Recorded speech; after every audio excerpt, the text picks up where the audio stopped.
अब हम Israel Iran war का विश्लेषण बाजार के नजरिए से करेंगे। आप में से जो लोग शेयर बाजार में निवेश करते हैं उनके लिए यह विश्लेषण बहुत काम का हो सकता है। 13 जून को ईरान पर इजराइल ने हमला किया। 14 जून को इजराइल का तेल अवीव स्टॉक एक्सचेंज बंद था, लेकिन 15 जून को बाजार जब खुला तो इजराइल का शेयर बाजार शुरुआत में 5% से ज्यादा गिरा, लेकिन बाद में हरे निशान पर बंद हुआ। लेकिन सबसे दिलचस्प घटना हुई 22 जून यानी रविवार को।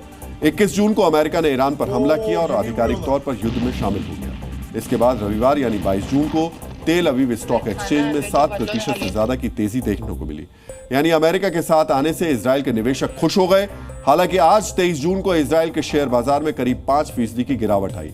अब आपको इजराइल के स्टॉक एक्सचेंज से जुड़ा एक और दिलचस्प आंकड़ा दिखाते हैं। 13 जून को हमले से लेकर 23 जून के बीच यानी बीते 10 दिनों में इजराइल का शेयर बाजार 450 अंक यानी 7% से ज्यादा चढ़ चुका है। अब आप ईरान के शेयर बाजार का हाल देखिए। बीते 10 दिन में ईरान का शेयर बाजार 134 अंक यानी 5% से ज्यादा चढ़ा है। यानी जिन दो देशों के बीच लड़ाई हो रही है वहां के शेयर बाजार में कोई खास असर नहीं है। हालांकि दोनों देशों का शेयर बाजार बहुत बड़ा भी नहीं है, लेकिन अब हम आंकड़ा दिखाने जा रहे हैं जो उसे अब ध्यान से देखिए। अमेरिका इस युद्ध में शामिल हो चुका है, जबकि भारत का रुख पूरी तरीके से तटस्थ है। और इसे हम फुल स्क्रीन अगर दिखाएं, इन दोनों देशों के शेयर बाजार पर सबसे ज्यादा इस वक्त असर हो रहा है। बीते 10 दिनों में अमेरिकी शेयर बाजार का जो डाउ जोन्स है वो 645 अंक लुढ़क चुका है, जबकि भारतीय शेयर बाजार का सेंसेक्स बीते 10 दिनों में कुल मिलाकर 619 अंक गिर चुका है। जैसा कि हमने हॉर्मुज स्ट्रेट की चर्चा के दौरान आपको बताया था कि अगर कच्चे तेल में तेजी आती है तो भारतीय बाजारों पर ज्यादा नेगेटिव असर होगा।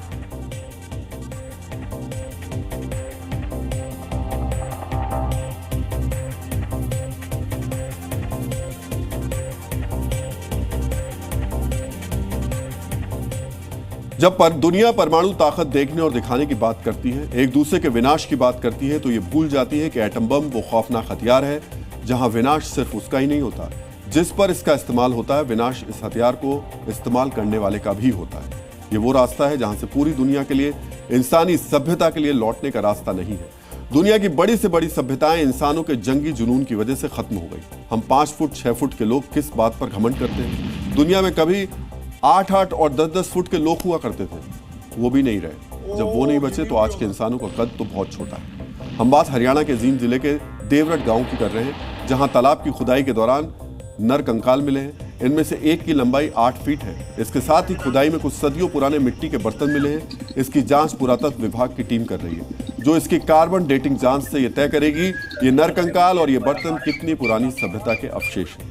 इसका पता तब चला जब मनरेगा के तहत तालाब की खुदाई कर रहे मजदूरों को अचानक तालाब में नरकंकाल और प्राचीन काल के मटके मिले। नरकंकालों को देखकर मजदूर डर गए।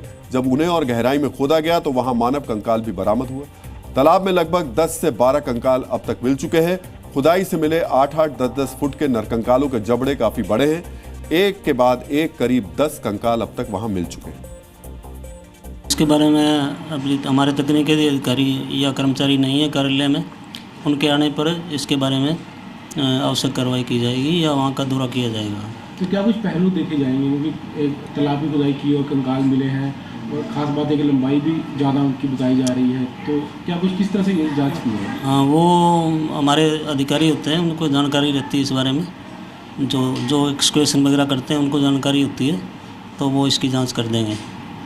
तो किन किन पहलुओं पर जांच जैसे की जाएगी? जांच तो इनकी ये पहलू होते हैं भी ये कितने साल पुराने हैं, बड़ी हड़प्पन है या परिहड़प्पन है या कौन से काल के ये है, तो ये इस पहलू पे जांच की जाएगी इनकी। क्यों ये? हाँ, मिलने का तो ये देखा जाएगा भी कौन सी साइट पड़ती है वहाँ पर, किस वजह से मिले हैं। इन कंकालों को देखकर सबसे बड़ा सवाल तो यही पैदा होता है कि आखिर किस युग में हुए होंगे इतने ऊंचे ऊंचे लोग? क्या ये हड़प्पा काल के हैं या उससे पहले के हैं? इसके अलावा ये नरकंकाल यहाँ पर क्यों मिले? क्या यहाँ पर कोई कब्रिस्तान था या यहाँ पर कोई घटना घटी थी? इन तमाम सवालों के जवाब तकनीकी टीम की जांच के बाद मिल पाएंगे। इन अवशेषों को देखकर गांव वाले हैरान हैं। अंदाजा लगाया जा रहा है कि कंकाल की लंबाई लगभग 8 फीट है। गांव वाले इन तस्वीरों को अलग अलग तरीके से उसकी व्याख्या भी कर रहे हैं। राम मेहर नाम के शख्स ने बताया कि आजादी से पहले गांव में मुसलमान रहते थे। गांव के तालाब की जगह कब्रिस्तान होता था। तालाब में मिल रहे कंकाल कब्रिस्तान में दफनाए गए मुस्लिमों के हो सकते हैं।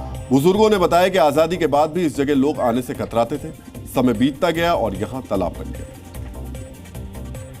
मजदूरों को ये कुछ नरकंकाल की हड्डियां निकली, एक नरकंकाल पूरा भी निकला और कसी से ये कट कट के फिर अलग अलग इनके टुकड़े हो गए। तो हो सकता है ये आजादी से पहले यहाँ पे कोई मुसलमानों की कब्रिस्तान हो या फिर ये उससे पहले का हो, ये तो जांच के बाद ही पता चलेगा। यहाँ तो 10-12 कंकाल मिले हैं, एक तो पूरी बॉडी थी, बाकी ये जहां जहां भी इन्होंने गड्ढे खोदे हर एक में कोई ना कोई उनका छोटा मोटा जो है टुकड़ा जरूर मिला है।